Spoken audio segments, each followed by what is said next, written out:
introduce you as a bit of a surprise, okay? So just as a heads up, okay? Hi, everyone, and welcome to another episode of the show.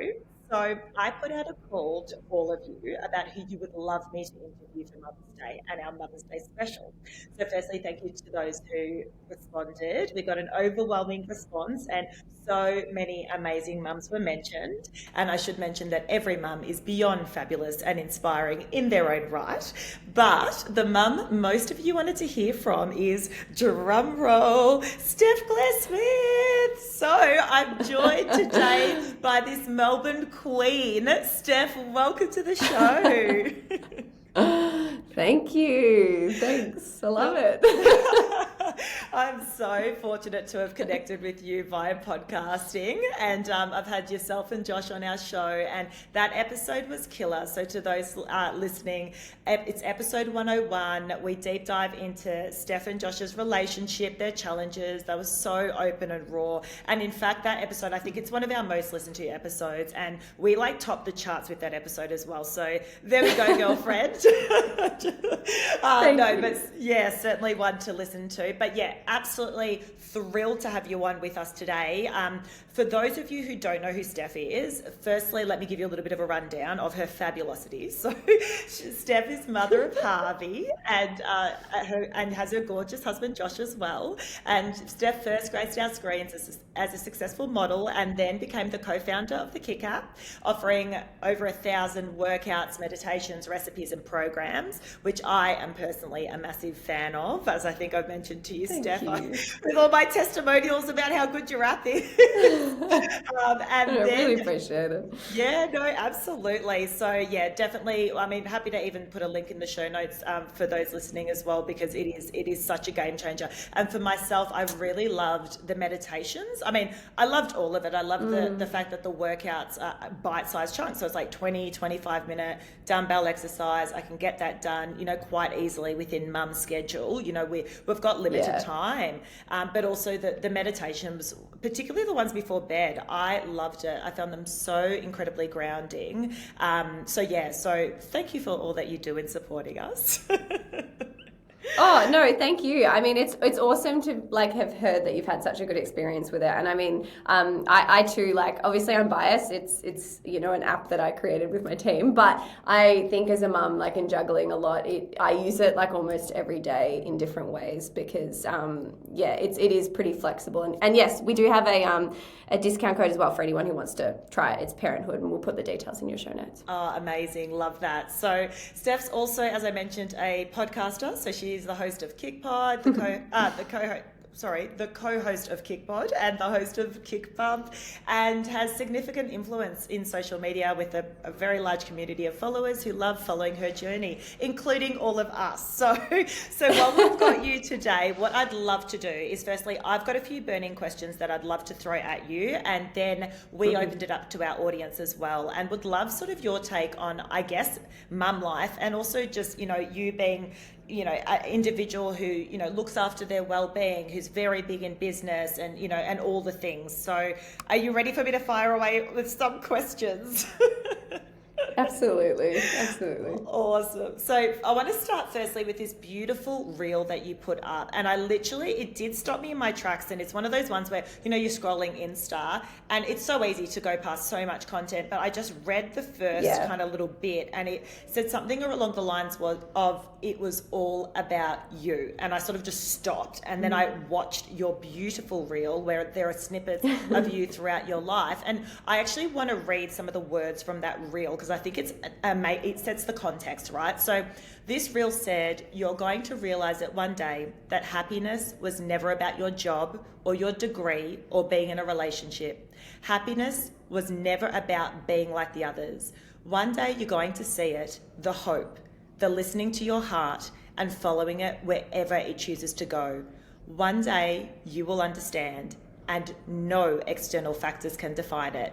It was all about you. I literally got goosebumps as I said that, by the way. So what made you post this, and what do those words mean to you? So I think, thank you so much for saying that. I really enjoyed creating that reel. I think when I came across that sound, it really just spoke to me because I'm putting a lot of work into myself at the moment.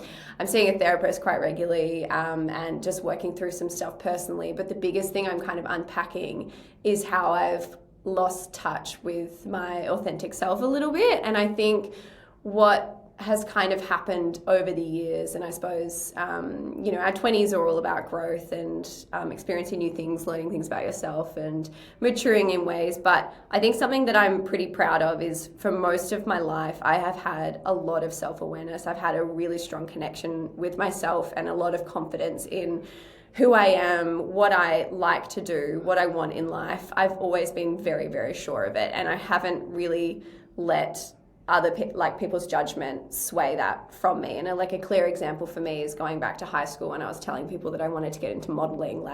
People casted a lot of judgment on me for that, and I didn't care because I knew it was something I was really passionate about, and I pushed through and went for it anyway. And obviously, it worked out for me, but I also have kind of built this attitude where if things don't work out, that's okay. I'm really not scared of failing things, or I'm not scared of putting what I want out into the universe, because I think without doing that, you're not going to get what you want.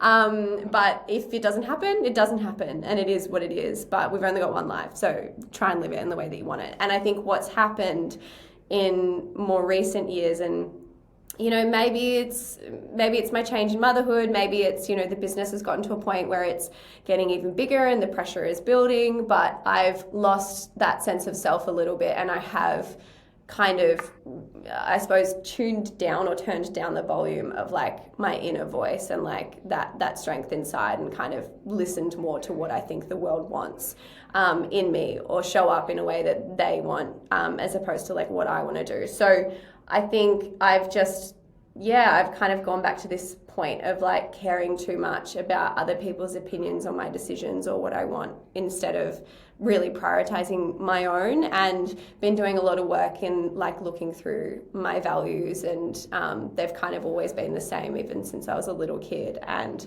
just making sure that the way I'm living my life is totally aligned to those values. And I think with this sound, it's just proof that for me, I'm so fortunate, because I know so many people have never had that really strong connection with themselves, and they've always been kind of lost in what they actually want, or they've never been sure of that. I'm so fortunate that I've had that strength before, and that I'm just trying to get my way back there, into being so comfortably me, and just leaning into, I think, authentic Steph, who I've always been.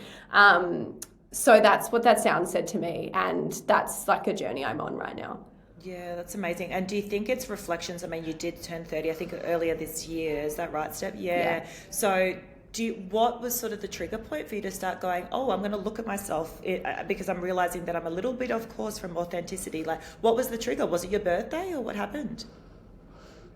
I think I just wasn't that, not happy. I'm definitely happy, but I think there was points where things that bring me joy weren't bringing me as much joy, and I was starting to question things that,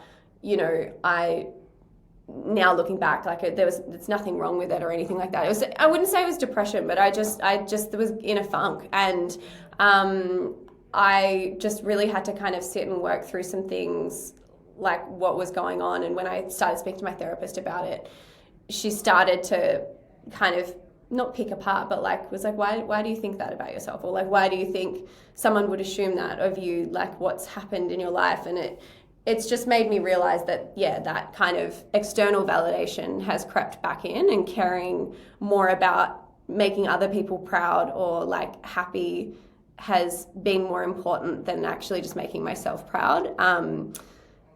And so, I think it might be timing. I don't think it was about turning 30, because I think for me, turning 30 wasn't as scary, I suppose. I've done a lot of those societal things that people put the pressure on to have sorted by the time you're 30. And not that I believe in that. I think you do life, it's your own race. You run it however you choose to.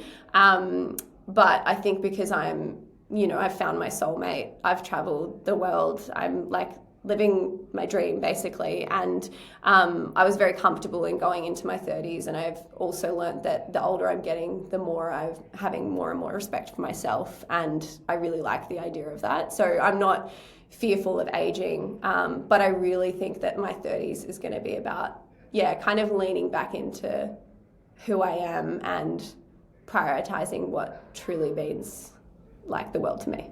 Yeah, I love that. And, as parents as well, we're so swept up by all of the priorities from everyone else, let alone, I guess, in your perspective, your position where you would get a lot of external, I guess, commentary from so many people. So, I guess for those listening who would sit there going, yeah, look, me too. I just feel like it's always been about others and keeping everyone in the household happy or keeping people at work happy or whatever it looks like. And I feel a little bit off course as well. Are there any sort of key things that you've started implementing that sort of have helped you find your authentic self more, sort of like on the daily?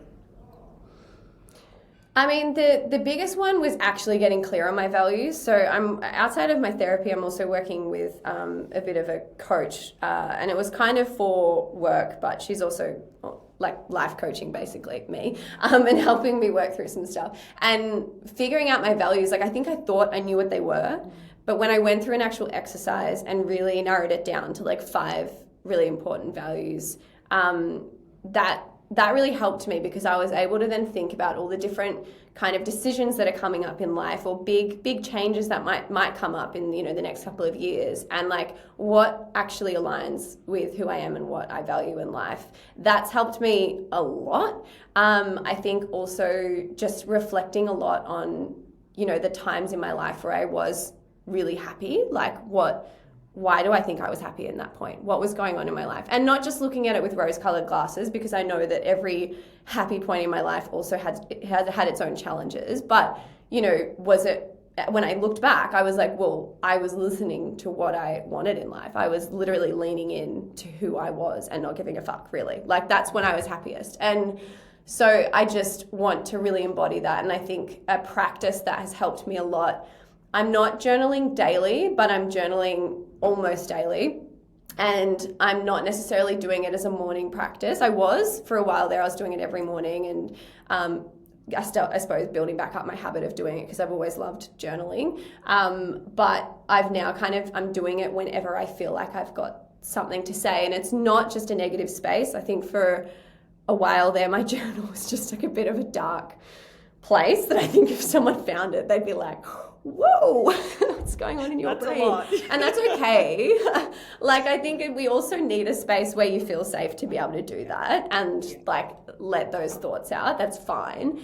But I also realized that it wasn't necessarily making me, like when I put the journal down, it wasn't necessarily making me feel that great. And so what I've also wanted to do is when I'm feeling like particularly good about how something's gone, I've journaled about that too, so that there's like a bit of both in there.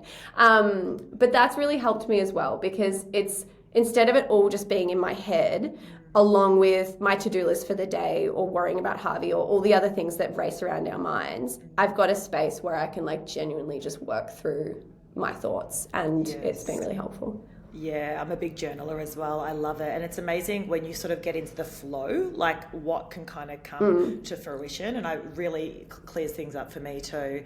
I want to turn a little bit now to what's been happening in the media more recently. I feel it would be remiss of me not to make a mention of it. So we obviously had, Sydney had those horrific attacks more recently at Bondi Junction Centre. There's stabbings. There's all these, at a church. There's women who are going for runs and, getting attacked. Like there is a lot in the media at the moment about sort of, I guess, violence or perhaps, that a lot of women feeling really unsettled about their security. And I guess I was just curious your thoughts around, what do you make of this? And is there any sort of, words of, advice or anything that you feel you want to bring to the front when it comes to this pretty dark topic?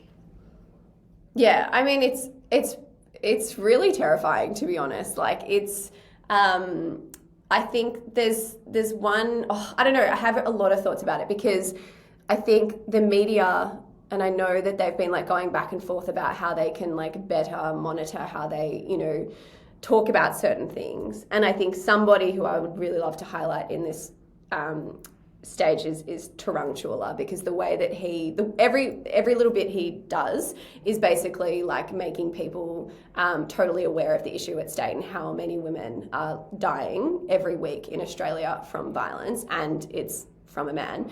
And I think the way that he speaks about how sometimes the media talk about some of these things or deliver it if, you know, the killer is a white male versus, you know, not. And it's just like, it's unbelievable. And so I think the media around it, it's kind of fear-mongering, and it's worked. I mean, like, I'm not that much of an anxious person, but I'm fucking terrified. Like, Josh said he went to the Chadstone the other weekend and there was like security everywhere. And I was like, well, good. That's what I would expect. But also, I don't have any interest in going to a shopping centre anytime soon. And I know that sounds ridiculous because it was one incident, but that's the kind of fear we're feeling, right? And we hear the same thing from our community about women wanting to run alone and everything. Like, it just really sucks. And I think it's not necessarily up to us. I think women have just been seen as objects, and that's something that we're wanting to change. And I think because we're seen as objects and not equal, like, they have this strength against us. And I think that that's like something that we need to change as a society. Obviously, we've got a lot of work to do, but I think something as a mother to a young boy that I'm going to actively do is just ensure that he truly sees women and just from the get-go treats them with respect and, you know, no different. Like, it's all equal. And I really hope that we can, at least for the next generation coming, can make a change. But even to the generation that exists, like, it's not, it's, you know, it's too hard to change. Like, I don't know the answers, but I just know it sucks. And I think, society and the media has a lot of work to do. But yeah, for more information, I think, and expertise, like, who speaks about it so well, I would go to Tarang's page, because it's just, he doesn't do it in a fear-mongering way. He does it more in like an awareness way. Like, just so you know, like, the stabbing was obviously horrific, but there's women who die every single week from violence, like, from a man. And it's just got to stop. And I think great that so much attention is being brought to that matter right now. And it's been building, but certainly now I feel like we're in the thick of it. And similar to me, I was at Chadstone the day after the Bondi attacks, and I just looked around for a birthday party, right, for the kids. And I looked around and there was security everywhere. Or even the other day when I was walking from my car at night from a book launch that I went to in the city, and I'm walking back and there was people everywhere, but I was a bit like, so one person was walking towards me, had their hand in their pocket, and then they just pulled their hand out of their pocket, and I just kind of flinched. Like, it's just amazing because it does. It can really consume you when the messages are being delivered in quite a scary way. I want to turn now to business. So you've been incredibly successful with, I should say, co-founder Laura Henshaw with your company Kick, and you have, I mean, there's potentially newer stats, but the stats that I got is over 2.1 million subscribers from over 120 countries. And you personally were ranked in the Financial Review's Young Rich list in 2021 and recently spoke at Forbes Australia's Women's Summit due to your success in business. So, girlfriend, I feel like, firstly, all power to you. That is incredible, you know, and what an achievement. What I would like to hear from you is, you know, being, I guess, a fair powerhouse in business, what would you say to those parents out there who are like, look, I would love to do something like that too. I would love to turn my passion into a business. You know, what's a starting point that they could be considering given your journey? Thank you. First of all, thank you so much. I think, first of all, I could not have done it without Laura. So, I mean, my advice always is to, like, go in with some sort of partner, or at least like an executive partner or whatever. It doesn't have to be equal like it has been for Laws and I from the beginning, but it's more just like knowing that you're not going to be good at everything. You're not going to be able to do everything well. And in saying that, like, even though we had each other, we still both had to wear many hats for a long time until we could build out our team. And that's, like, it is what it is. But as soon as you can, it is so important to make sure that you can lean into your strengths and you can find expertise in where you lack those strengths. And it doesn't mean, like, you know, like you don't ever have to learn that or whatever. Like, for example, numbers are not my thing. Like, just numbers do not stay in my brain. I look at a spreadsheet and I like get anxiety. Like, I've never liked them. I fucking hated maths in school. But as a co-founder of a business, like, I'm obviously across our financials and like I'm still a part of those meetings. So it's important that I have some sort of awareness and some sort of understanding. I'm not like completely dusting my hands off with it. But I'm not the one managing it, right? Like that, our business would not be where it is if I was the one managing it. Let me tell you that. And I think like, it's just one of those things that, you know, you got to kind of put your ego aside. And Laura and I have never ever thought like that we know better or that we're like the smart, like we really love being surrounded by people who are way smarter than us and learning from them. But when you're so passionate about something, it is also really hard to find those people that you can have like full autonomy with to really like, you know, take your business in another direction or like build on something that you haven't necessarily been able to do yourself. So it's not easy to do, but I do recommend finding those kind of A players that believe in your business like you do, because it just makes the world of difference when you can really focus on what you're good at and have good partners in it. So if you're thinking about starting a business, you know, you should be really aware of like what your strengths are and also what just brings you joy. Like it's not just about what you're good at, but also what fulfills you. And then try and find someone that like could maybe fill in the gaps, particularly in the beginning. And it might mean obviously that you might have to give up a part like equity share or whatever, like part of your business, that'll always be up to discussion. But personally, as long as they are aligned in what you want to do with your business and like your vision, I do really think having some level of a partner that can kind of complement your strengths is definitely what has, you know, it's a big part of our success story. And like you said, surrounding yourself with a really solid team and really kind of, you know, smart, good people, which can be hard to find the right person that can really gel. For sure. And, yeah, right. Like, but when you find them, you hold on to them dearly. And I'm curious because obviously you've got a lot that you're juggling. You know, you're a mum, you're a wife, you're a friend, you're a daughter. You've got a lot going on. And I actually noticed that you and Josh recently came back from a retreat. So what I'd love to know is, talk to us about your hustle vibe and then your rest vibe, and what does rest mean to you and how do you carve out time for it? It's really hard. I often think back to like pre-child days and I'm like, what the hell did I do with my time? Like you know, how fortunate were we to be able to just kind of sleep until whenever we wanted on the weekend, or like stay up as late as we wanted, or not have to calculate our sleep at all, and also just go for a run without thinking about it at all, or just go to the shops without even needing to tell each other, or it's just so many things change, right? And that's fine if that's what you want in life.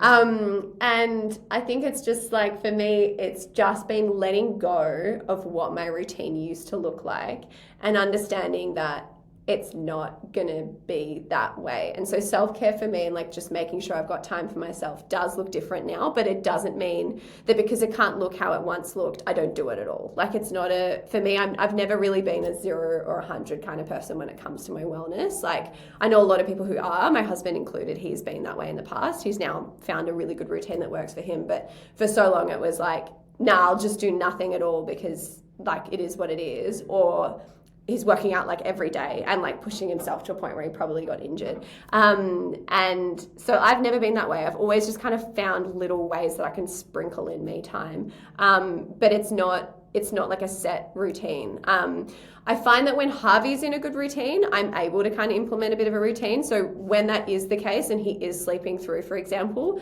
I will put half an hour aside in the morning. It means getting up at like 5:45, but I'll be able to get my journaling in. I might do a meditation and, you know, like a mini kick workout, like 10 minutes, honestly. And that's like all I need, really.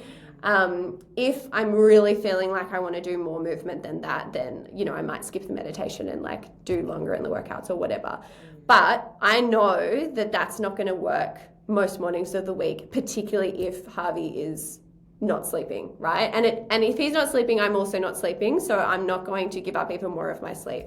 So it's just working around that and understanding that it's got to be flexible, and that's okay. But just not falling on the excuse of, well, because I don't have an hour, I'm just not going to do anything at all. Like, if you have 5 minutes, and we all have 5 minutes, even if it's not when you had originally scheduled it in for, like, still make the most of it and still do something that's going to make you feel a little lighter or like better. Like, if it's journaling, if it's putting on your favorite music and just honestly dancing while you're cooking dinner or whatever it is, workout, meditation, whatever, walk around the block, just make time for it, because those tiny little things, they really do add up and make the world of difference. It's so much better than just giving up altogether.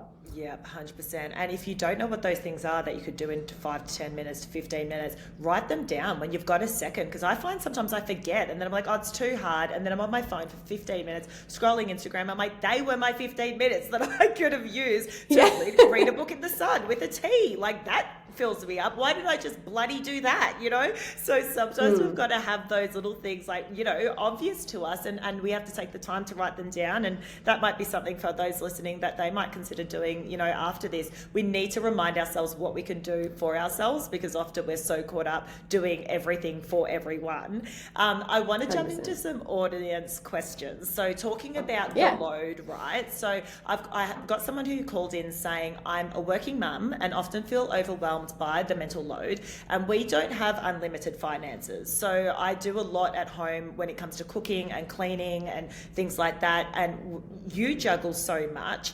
Any tips on how we can better share the load in our relationships? What comes to mind? Yeah, so I mean, I'm assuming then that their partner also works a full-time job, just from that message. Which, like, look, it's different for me. Josh doesn't. Like, he's a creator, so he's very flexible with his work, and he gets most of that done in the 2 days that Harvey's at daycare. So he does do more of the housework than I do.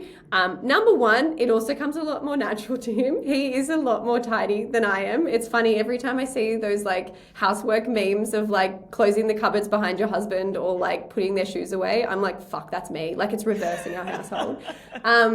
And so, like, I cannot fully relate to that. However, we do, where we can, we fully share the load. So, for example, just because he's the primary carer doesn't mean that when it comes to the weekend, he's still the primary carer. Like, it almost flips. Like, I ensure that, like, I remind him every week, like, have you made plans this weekend? Like, get out of the house, go see your friends or whatever. Because I have girlfriends who, like, they are the stay-at-home parent and they don't necessarily get that flexibility on the weekend as well. And I can see what that does to them. And I'm so grateful for the time that I do get to outside of motherhood, right? And have a bit of a balance. So I try and ensure that Josh has got that. And then when it comes to, like, dinners, it's really, like, more often than not, it's I do all the shopping. He hates the supermarket, but that's cool with me because I kind of like doing the shopping. So I'll always be the one that, like, organizes what's in our fridge and pantry, etc. And I like prepping Harvey's food, so I'll do all that. When it comes to dinner, it's pretty 50-50. It's just basically whoever's not putting Harvey down will make a start on it. And then housework, as I said, it is more Josh, but where I can, I will do my part. And then on the weekends, it's very much like, Mum is probably more so the primary carer, because also that's the way I want it. Like, I'm like, I want to spend so much time with him, just let me do everything.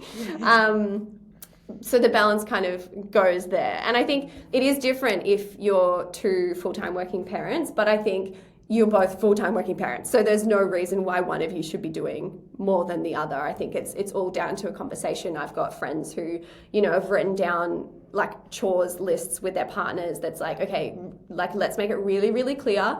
I'm responsible for the bins, you're responsible for the dog poo, like, whatever. And that way it's like, that's worked for them. I mean, for us, it's a bit different because my job is a 9 to 5. It's very different to that.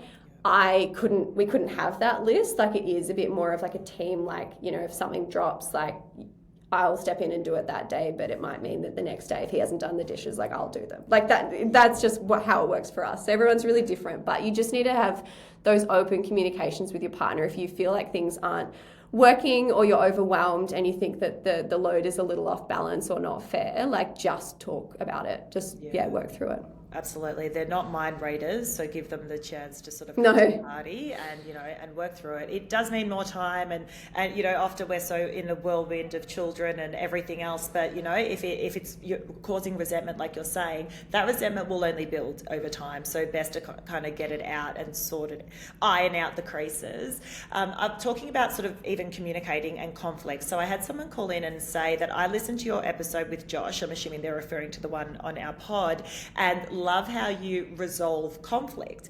I've been with my husband for 5 years, and when we have an argument, we're both so stubborn, and it's always often me giving in.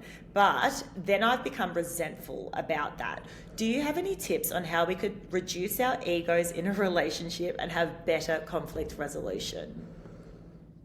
Yeah, it's a really tough one because I think I can resonate to what this person is saying in that, like, we are both pretty stubborn, but I'm very fortunate that Josh is he's very in touch with his emotions, and he is the one that more often than not is like, he initiates the conversation and is like, we need to work through this. Like, even if it gets to a point where one of us leaves the room, he's like more often than not the one that's like, no, like, okay, we really need to work through this. And I think that that's like down to maybe I'm a little bit more stubborn than he is, but I think it's also a defense thing for me because more often than not, and I'm happy to admit this, more often than not, I am in the fucking wrong. Like, I've done the wrong thing. Or I've and so for me, it's like I go into this defense of like, no, like, oh, of course, like I'm always wrong and you're always right. But then I like reflect on it. I'm like, well, like, you really did the wrong thing, Steph. So like, pull your head in. Like, you really love and respect this person. Let's like actually act that way. And I think that that's okay. I think you just really need to check yourself and check in with yourself. But if you feel like you're just constantly the one giving in, but you don't actually necessarily think that you were in the wrong, like, that's a bit of a different situation because I would feel very differently about that. I would think that you just really need to continue having that conversation or going back and if it's not in that moment, it's the next day and being like, I really want to bite this in the butt. I know we kind of half resolved it last night, but I still have some thoughts. I still have some feelings, and I really want you to like hear me out. And I think for me and Josh, the other thing that we do, and it might not work for everyone, and some people probably have their thoughts on it, like not necessarily being right to do, but it's what works for us, is if we are both really heated and we're both feeling really stubborn about something or whatever and we haven't worked it through, we'll leave the room. I will write out everything that I want to say, like everything that if he gave me the second, I would just write out everything, and then I'll send it to him in a WhatsApp.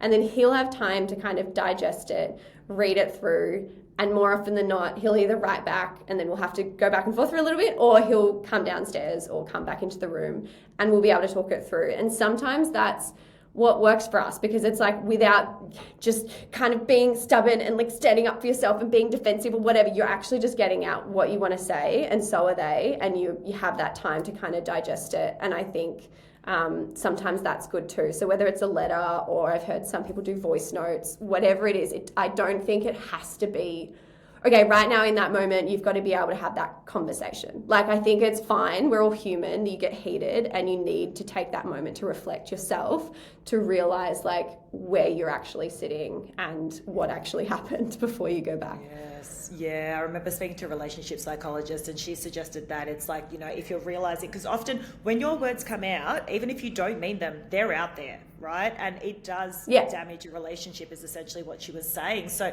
you just throwing out those insults or whatever it looks like, or saying things you don't even believe, but you just want to hurt the other person, is going to fracture your relationship. And over time, it does wear things down. So she said, better off say, look, I can't do this right now, not in like an angry tone, but sort of like, I'm just gonna have a timeout, and then potentially like leave the room, simmer down. And I love that idea, like you said, even if in the throes of it, you just like, if that person were to apologize just to make it easier, it still doesn't mean the conversation is over. So it is taking the time when things have simmered to sort of voice your opinion, because if you continue to harbor that resentment around, I always have to apologize, and you don't say anything about it, then that, as we were saying earlier, that resentment does build. For sure. Yeah. I've got another one around loss of libido. So I'm in my second year as a mum and my libido hasn't come back. My partner and I had a great sex life before our baby came along, and I know that this is a big roadblock for us. Any tips on how we can feel sexy again as mums? I think this is such a good question because, I mean, for me personally, I also, like, he's definitely always had a higher sex drive than me, Josh, my partner. But I do think my libido has changed since having Harvey. And Harvey's almost 3. So I don't know if there's like a certain timeline that's like normal for a woman after having a kid, like when their libido necessarily comes back. And I'm sure it comes down to like what they put into their relationship and everything as well, and isn't just like directly hormone related. But I think like one thing for me as well, like I have an IUD, which I'm looking at removing. And before people like jump at this, it's not because we're trying to have a kid. It's just because it's not really working out for me. And I swear to God, I can feel it. And I have doctors saying that that's like not possible, but like, I'm like, I can feel it. Like, I know it's different. And so sex has been a little bit different for me since having Harvey as well. And like, I wonder if because I've had a couple of times where I've felt it, or it's like kind of taken the moment away or magic away. It's like, I think back to that anytime we're initiating it as well, which is also, it's annoying, but that's where my mind is going. And I think there's little things like that. And I think also it's just going to feel different after you've had a human exit your body. Even if you've had a cesarean, I think like your body feels different, and like sex is probably going to feel different. And I think it's just rebuilding that, and that's okay. But I think one thing I have really realized is when I put in the time and the work to kind of have a better sexual relationship with myself, doesn't mean like masturbating or anything like that. But even if it's like, for me, it's reading erotic novels. Like I fucking love it. And when I do that, that's like my porn. That's something for me that gets my mind out of reality, because that's the thing, is we're juggling so many different things. Our minds are going crazy. For guys, I feel like it's like almost like a release, or like a stress release to have sex. For me, if I'm stressed, it's like the last thing that I want to do. And so I think for me, when I can just read a book, it's like a fantasy novel. I'm away in the fairies. I'm not like thinking about real life situations, and I get relaxed and I like can actually feel, and then it makes me think, you know what, I fucking love sex. I really like sex. Like, why don't I initiate it more, kind of thing. So it's finding those things for you that turns you on, basically, or that like just reminds you about that thing. And I think that also helps you feel sexier. Like for me, that's how I feel sexier. And I do also resonate with the feeling of like, I don't know if I feel as sexy as I did before, but I think for me, it's always because there's something else going on. It's not even necessarily to do with like my body image or anything. It's just like maybe there's something else where my mind is somewhere else. And so because of that, I cannot feel sexy in that moment. Yes. I don't think it's necessarily correlated. So maybe just like have a think about like where your mind's going. Yeah, it's so true, because we need that emotional connection first with ourselves, with our partner, before anything can progress. I want to know the name of the author of one of your books. Come on. So I want to start reading one of these books too. What do you got, Steph? Oh my God. Okay, honestly, the one that got me into it, no, yeah. I'll say the one that got me into it, it was Ugly Love by Colleen Hoover. Okay. I think it's Colleen Hoover. Oh my God, now you're making me question it. But I think it's Ugly Love. I'm going to Google it right now. Okay. Yep, it's Colleen Hoover. Yep, so that was the first book. I wasn't really expecting it to have as much sex in it as it did. And so I was just reading it because it was like a romance novel. And then it kind of made me realize, wow, I really like this kind of thing. This is like a really cool thing. So anyway, I'm still exploring. If anyone has any suggestions, please slide into my DMs and let me know. I'm obsessed with reading fiction novels, and especially when they've got something sexy in it. So yes, yeah. I love that. All right, so we've got 2 more questions for you. So one of them was around a post that you put up over the holidays about Harvey going through a bit of a phase with always wanting you. And so this person had said, you know, our toddler's going through that same phase as well. How did you manage to, manage that situation? Any tips?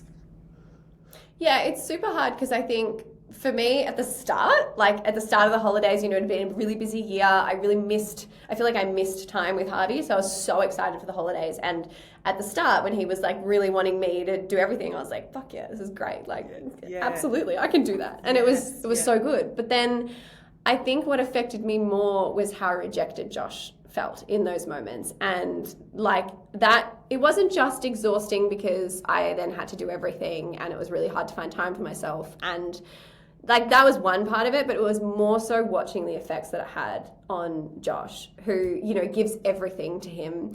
Obviously, like every day, puts everything in, and then all of a sudden, because mum's around, like he's not wanted. And it's still something we're working through. It's honestly one of the longest phases that we've gone through.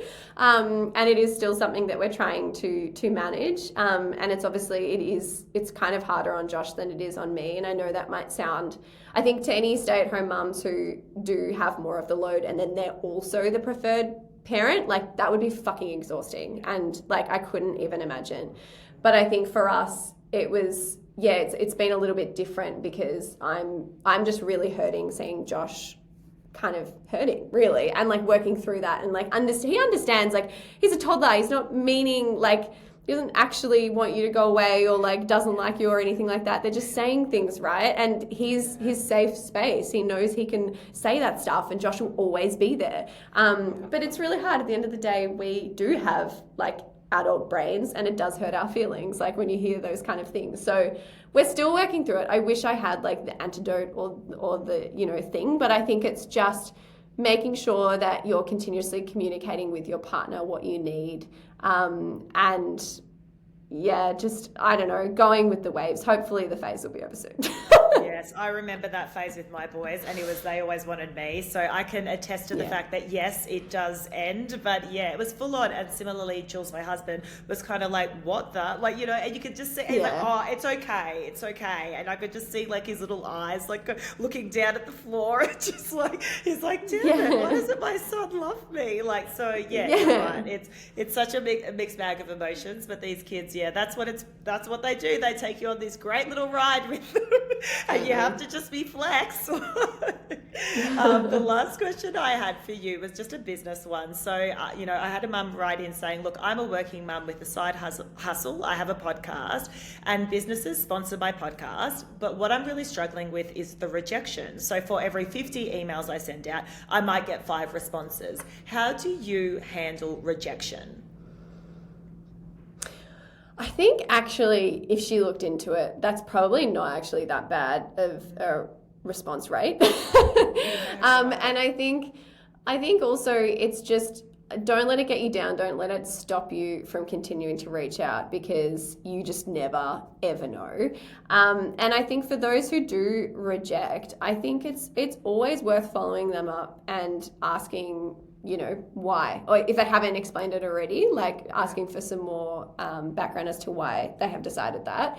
That's fine too. Look, some people might not even respond, and that is what it is, but maybe someone will have some feedback or just a really credible reason, and that'll make you feel a little bit better about that rejection. But just know that like we all have to start somewhere, and you know, if you put enough into it and you truly believe in it and you find other people that believe in it, like one day those rejections might be the ones approaching you in your email.